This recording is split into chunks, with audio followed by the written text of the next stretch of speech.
Hello बच्चों, आइए इस प्रश्न को देखते हैं। नीचे प्राणियों में पाई जाने वाली कुछ कोशिकाएं दी गई हैं। इनमें से एक को छोड़कर प्रत्येक कोशिका एक विशिष्ट कार्य संपन्न करने के लिए विशिष्टीकृत है। उस एक कोशिका को चुनिए। विकल्प ए कीटाणु, विकल्प बी अंतःकाशी कोशिका, विकल्प सी जठर चर्म कोशिकाएं या विकल्प डी सूत्राणु। इस प्रश्न की जो मुख्य अवधारणा वह है अंतरकाशी कोशिका। अंतरकाशी कोशिका या जिसे इंटरस्टिशियल सेल भी कहा जाता है। हम यहाँ पर देखेंगे कि जो अंतरकाशी कोशिका होती है या इंटरस्टिशियल कोशिका होती है, वे कोशिकाएं क्या कार्य करती हैं, ये विशिष्टीकृत होती हैं अथवा नहीं। तो जीवों में जो अंतरकाशी कोशिकाएं होती हैं, ये मुख्यतः निडेरिया संघ में पाई जाने वाली ये निडेरिया संघ की पूर्ण शक्त कोशिकाएं होती हैं।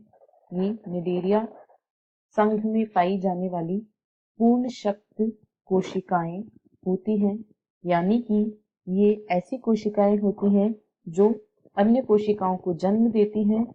अन्य विशिष्टीकृत कार्य करने वाली कोशिकाओं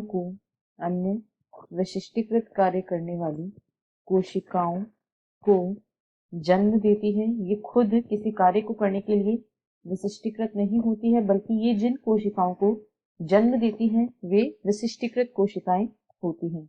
यदि हम अन्य कोशिकाओं की बात करें तो सबसे पहले विकल्प में दिया गया है कीटाणु या इन्हें कोएनोसाइट कोशिकाएं भी कहा जाता है। ये जो कोएनोसाइट कोशिकाएं होती हैं, ये कोशिकाओं को छनित करने या छानने का कार्य करती हैं। ये नाल तंत्र को आस्तरित करने वाली कोशिकाएं होती हैं, जो कि पोरीफेरा संघ में पाई जाती हैं। यदि सी की बात करें तो इसमें जठर चर्म कोशिकाएं दी गई हैं। जठर चर्म कोशिकाएं या जो मीडोसिस्ट कोशिकाएं होती हैं, ये जुड़ने यानी अटैचमेंट जोड़ने या रक्षा में उपयोगी कोशिकाएं होती हैं। ये जीवों को रक्षा प्रदान करती हैं। और यदि विकल्प डी में दी गई कोशिकाएं सूत्राणु या निमेटोसिस्ट कोशिकाओं की बात करें तो ये निडेरिया संघ में पाई जाने वाली विशिष्ट कोशिकाएं होती हैं, जो कि निडेरिया को रक्षा प्रदान करती हैं। अतः ये तीनों ही कोशिकाएं विशिष्टीकृत होती हैं। केवल अंतराकाशी कोशिका जो यहाँ दी गई है, वह किसी विशिष्ट कार्य को करने के लिए विशिष्टीकृत नहीं है। अतः विकल्प बी इस प्रश्न का सही उत्तर है। आशा है आपको प्रश्न समझ आया होगा। धन्यवाद।